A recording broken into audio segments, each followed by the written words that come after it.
Are you trying to figure out how to potentially make money without spending any money?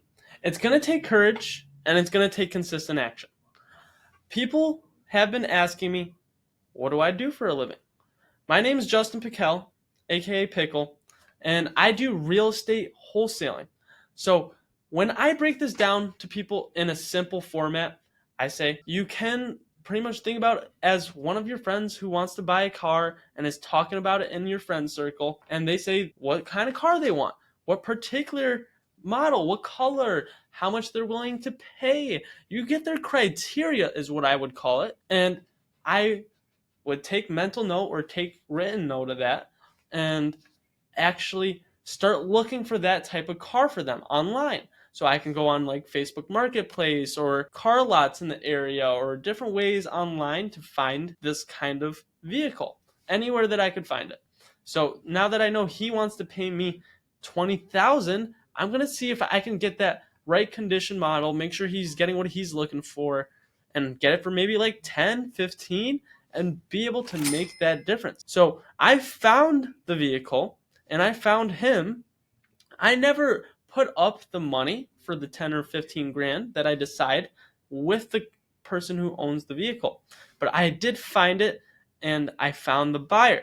So I matched these two people together and can take the fee in between. I can write a purchase agreement for the vehicle with the seller, and then I can do an assignment of that vehicle to someone else.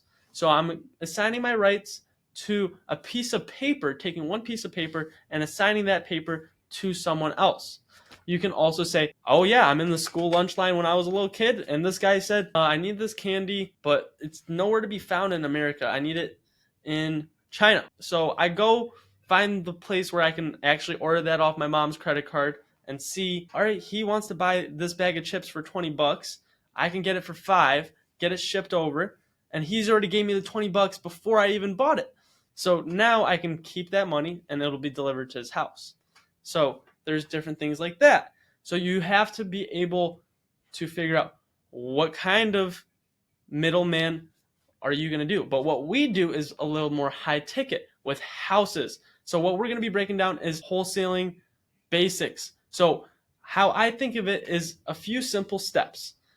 What is marketing? So if you figure out marketing, it's lead generation. There's a few main key ways how I think of wholesaling and marketing to find sellers, which is going directly to the realtor. You can go on Zillow. You can pull lists based on the mortgage and if it's free and clear, different things like that. Or you can go to direct to the seller, talk to foreclosures, probates, divorces. That you would have to make a huge debate on because agents is free. And with sellers, you're going to have to cost a little bit of your own money out of your pocket because you're going to have to go to platforms like Batch Leads, Deal Sauce, PropStream, and actually pay these people money to figure out, all right, well, I need the leads to start for the either broad list or niche list and get the phone numbers and emails by skip tracing them, which might cost me 5, 10, 12 cents for all that data. You have to see what is actually fitting your budget, your time commitment, because they're both going to take heavy time commitment, but then you can think about which one do you have money for and which one if you don't have money, you can take that route. But there are other ways to get deals without any money, which I would say potentially reaching out to wholesalers where people are on Facebook groups, communities, or in your local community at a meetup where they have a deal for sale and you might have a buyer, or you potentially work with us where we have a buyer for the deal and we collaborate and help the wholesaler you found help you get paid, and the Dispo team I work with to help you guys get your deal sold nationwide. So that's how I think of marketing to find the deals. But that's just lead generation. So if you actually want to get to the next step, you're going to have to know how to talk to these people and do the acquisitions process. So you're going to have to do some cold outreach. You're going to have to do some follow-up. You're going to have to do some negotiation skills and actually underwrite deals. So that would be the third main key steps. So you got the marketing, you got the how to talk to them, like, which is cold outreach, which can be calling, texting, emailing, Facebook messaging, or much more if you can figure out how to be resourceful and find these people, which would be when they have this deal, you don't want to waste your time, so you got to underwrite it, which is the third step.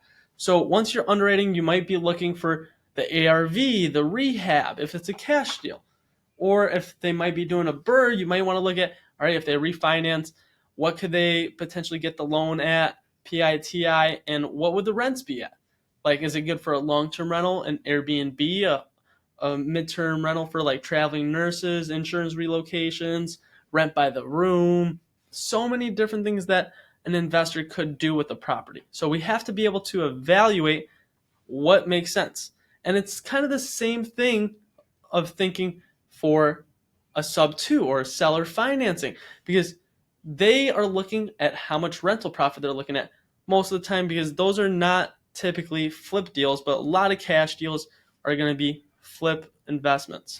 So make sure you're underwriting your deals properly to actually get your clients sold on their houses and not waste their time and just lock up purchase agreements and not get any deals sold, because your time is going to be more valuable than anything. You want to put your time on the right deals and absorb those learning lessons, learn early on, make those mistakes, but once you're advancing, focus on the right things so you prioritize your time. So when you get to the fourth step here, you need your dispo team working on the most high priority things, which may be you at this time. And if you waste time on doing dispo and you stop doing acquisitions, you're going to run out of deals and you're going to have to go find a deal and then dispo. Go find a deal, dispo. And if deals aren't good and you're not narrowing down on which ones are the right ones, you're not going to close a deal and give up on yourself. So make sure you underwrite to sell the deals on a consistent basis by actually narrowing down on your skill set, which is why I'm creating this channel, to help you gain your skill set to make 10, 20, 100,000 on these deals if you stay focused over a consistent period enough time. So let's collaborate and figure out how we can do some deals together and grow together. Let me know some questions of anything from this video or what you guys want to see. Subscribe, turn on the notifications, and we'll bring some more value to you soon.